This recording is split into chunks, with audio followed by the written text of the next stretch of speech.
Well, looking ahead to the rest of the day, the Prime Minister's facing a backlash after cancelling a meeting with the Greek Prime Minister after he brought up the Parthenon's Elgin Marbles ahead of that arranged visit. Well, what else was he going to talk about? You know? Oh, and I'm going to talk about those marbles as well. I think the Prime Minister needs his marbles, looking at Christopher Hope, our political editor, on that one. Oh, a bit of a huffy stance, this one, isn't it? Yeah, it all stemmed from the weekend interview that Kyriakos Mitsotakis, who's the Greek Premier, gave to the BBC. Now, Number 10 were sure that the issue of the Elgin Marbles, this perennial issue about whether the British Museum should share them or return them to Athens, would not be raised, but instead the Greek Premier went all in. He said that it's like having a copy of the Mona Lisa cut in half and shared between the British Museum and the Louvre in Paris. That annoyed the UK. There were rumours of a meeting yesterday. That didn't happen with Mr Sunak and the Greek Premier. Instead, the Greek Premier met with Keir Starmer. There are rumours in Greece that Sir Keir Starmer wants a legal route to getting this issue resolved. There's been one of many decades standing, of course.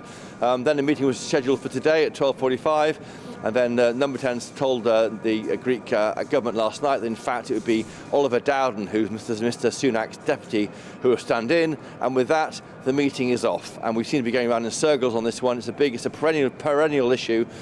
Supporters of returning to Athens say there's polling to show that most people think it's fair if it's returned. Of course, those on the other side would say that if you start taking out the Parthenon marbles from the British Museum, what else follows them? Will other treasures go back to Egypt and the like, and they're well looked after here, is the argument. Of course, that's harder to defend after all those thefts from the British Museum revealed earlier this year. So it's a perennial issue.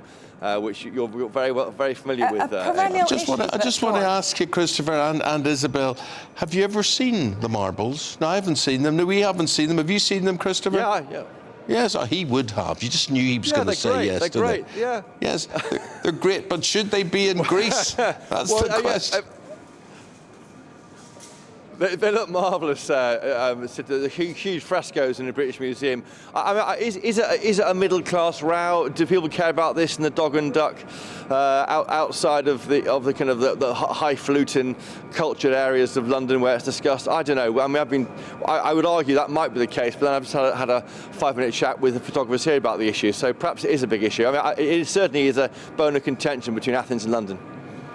Big issue that Rishi Sunak had to, snub another premier. I mean, what was he so afraid of? I mean, is it a political vote loser for Rishi Sunak? Or, as was suggested in our paper review this morning, was it a dead cat strategy? That this has actually prompted us talking about this rather than perhaps the Bank of England saying that the economy is the worst shape he's ever seen it, or talking about calamity cleverly, as, the Home Secretary was described by Labour. I mean, there's lots of other bad headlines. This has been quite useful for the PM, you could argue.